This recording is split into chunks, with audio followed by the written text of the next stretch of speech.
还记得4月法说会，我们曾介绍旺宏靠着三星退出 eMMC 缺口，展开了拿长线技术换短期现金流的豪赌。到了2026 Q2， 这场豪赌推向极致，营收飙上191亿，毛利率冲出 64.4% 的历史新高。但最惨的是，财报利多出尽，股价却在1个月的时间从192元重挫至102元，是市场提前预警2028年的折旧强，还是筹码踩踏下的超跌？今天我们试着解读192到102的暴跌真相，并进行极端压力测试。账面上看，这次的财报跟办是史诗级的超标。最新2026年第二季合并营收高达 191.25 亿元，季增 83%， 年增 181%， 税后净利更是夸张的 77.36 亿元，季增 335%， 年增率飙上 706%。数字漂亮到不行，但费半指数一急杀，高杠杆筹码立刻爆发恐慌性踩踏。市场到底在怕什么？怕的就是这副零新增折旧的完美视觉荣景撑不了太久。我们必须把这层财报撕开，直击机台发烫、产能紧绷的底层物理质变。我们先盯紧这个极端数据 ，64.4% 的毛利率，较上一季整整暴增了 23.6个百分点。上半年累计 EPS 已经来到 4.82 元。为什么这么疯？因为严重供不应求，价格主导权完全被我们握在手里，甚至已经改成了每月协商报价。再加上 9.6 亿元的存货叠加损失回冲，这毛利当然逆天。可是如果你只坐在冷气房看这些估值模型，是绝对感受不到工厂端那种令人窒息的压力的。纸上利润再高，也掩盖不了现在12寸厂里产线紧绷到临界点的真实焦虑。我们直接走进无尘室看真相。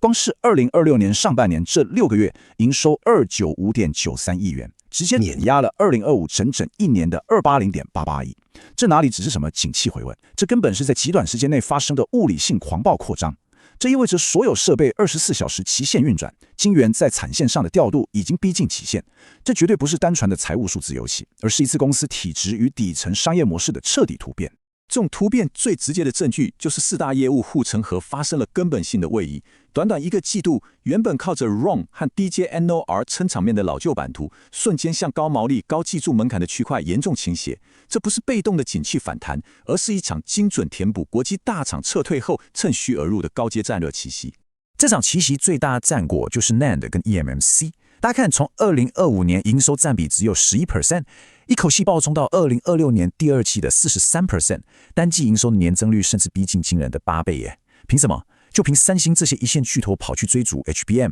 直接放掉了 4GB 到 32GB 的中低容量 eMMC， 这硬生生砸出了一个高达10亿美元的供应真空啊！而在这个真空带里，我们早就备好48跟96层的 3D MLC NAND 等着接单，直接从小弟变成了拥有绝对定价权的大哥。当然，除了 eMMC， 其他3大支柱也全部跟着质变升级。NOR Flash 现在占比 48%， 直接受惠于 AI 伺服器的狂热，跟着 NVIDIA 从 Blackwell 到 Rubin 的世代演进，需求成倍数成长。占比 6% 的 ROM 则是在耐心等待 Switch 2推出时程的大爆发。别忘了，还有8寸厂晶圆代工，现在稼动率是 100% 满载，提供高压 BCDMOS 服务，成本摊提效益发挥到了极致。再加上 NOR 独家通过欧美 ESA 太空认证，耐零下50度极寒，还能防辐射，这护城河绝对是钢铁级的。说到钢铁护城河，就不得不提最硬核的地端整合技术 Armor Flash。现在大家都在疯狂追求容量，但 AI 伺服器跟车载系统真正怕的是什么？是韧体被骇客或量子计算篡改。Armor Flash 是直接在硬体底层植入 PUF， 也就是物理不可复制功能，直接绑定硬体级的加密金钥。这种安全启动的晶片级防护，加上要求 ppm 小于 0.1 的车规与太空级零缺陷验证，这种公规极限的技术壁垒，对手根本连车尾灯都看不到。这不叫记忆体升级，这叫打造 AI 伺服器的安全骨干。但这背后有个更残酷的物理真相，传统的 2D NOR 在微缩到19奈米或45奈米时，就会直接撞上量子穿透漏电跟闸极极限的死胡同。可是 AI 伺服器需要的开机备份容量却从 MB 级一路狂飙到 GB 级，怎么解？就是靠全球独家的 3D NOR 垂直堆叠技术，在极小的晶片面积里塞进8GB 到16GB 的超大容量，还能维持微秒级的极速随机读取。当巨头们忙着做 HBM 狂吞产能，我们是用微秒级的 3D NOR 加上 Armor Flash 死死锁住了高毛利的资安与启动门槛。这一切的技术卡位跟三星退场的时间轴咬合的简直天衣无缝。三星为了追逐高层数 eSSD 还有 HBM， 全面启动了成熟 eMMC 的 End of Life 死亡导数。2025年5月发出停产通知，年底冻结订单，到2026年6月最后出货。这在半导体历史上真的极度罕见，巨头竟然主动让出这么庞大的长尾结构性缺口，这完全变成了我们手里最锋利的毛利武器。听完 3D NOR 的技术破局，以及三星退出成熟市场留下了10亿美元红利，接下来我们要深入4大记忆体巨头的终极对决，并实测股价从192暴跌到102后的质变地板。所以不管你有没有赚到这波，不管影片对你有没有帮助，请先帮我订阅按赞哦，这样才不会错过每次可以搞懂公司在干嘛的影片。我们把4大巨头摊开来，做个多维度实力对比。你看中国的兆易创新走的是 Fabless 轻资产模式，在消费性红海打价格战确实很猛，但到了 AI 伺服器跟太空极限环境呢？没有自己的12寸厂，根本过不了零缺陷的车规与军规验证，只能继续在低价市场里厮杀。至于华邦电，他们主攻 CH-Cube 还有立基型 DRAM 加短链 NOR， 但我们是选择追加158亿元扩厂，精准卡位三星退出的32GB eMMC 跟192层 3D NAND， 这产品叠加起来的毛利爆发力完全不在同一个档次。就算对上车用巨头英飞凌，我们也具备绝对优势。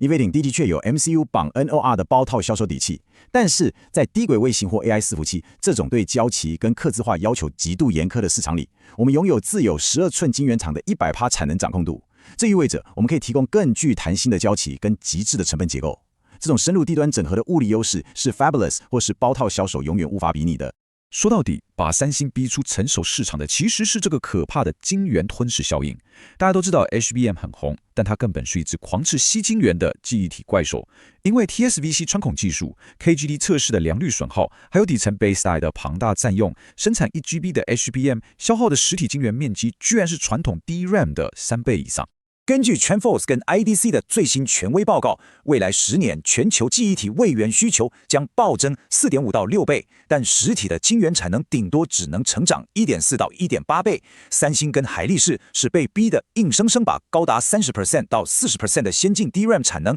抽离去生产 HBM， 这个无可逆转的物理极限剪刀差就是他们被迫放弃 eMMC 的主因，更是支撑我们这波结构性缺口的终极供需总力战。不过回到我们自己身上，物理极限也是最痛的现实。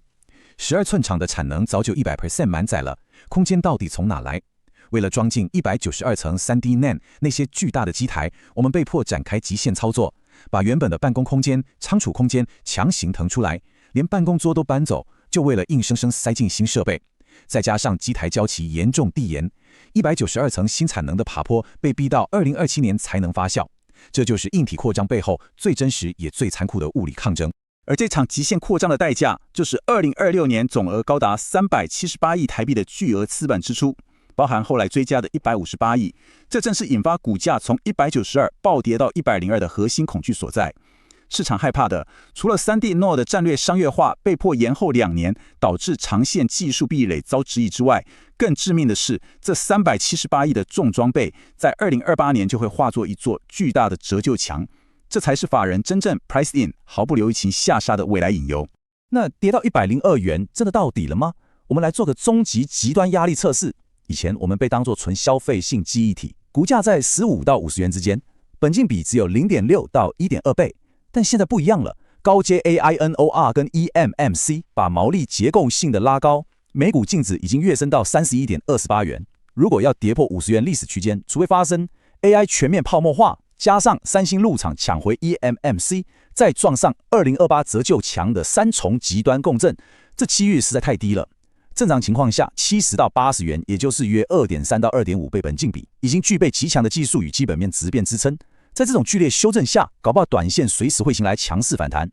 总结来说，对所有深入底层逻辑的投资人而言，现在的102元到底是对2028折旧强的过度悲观，还是零星增折旧下的一场视觉海市蜃楼？当12寸厂里腾出的空间塞满了新机台，92层 CD NAND 跟微秒级的 3D NOR 准备开始发威时，这家公司究竟能不能顺利跨越折旧高墙，完成真正的终极转型？这绝对是接下来2年我们必须死死盯住的终极战场。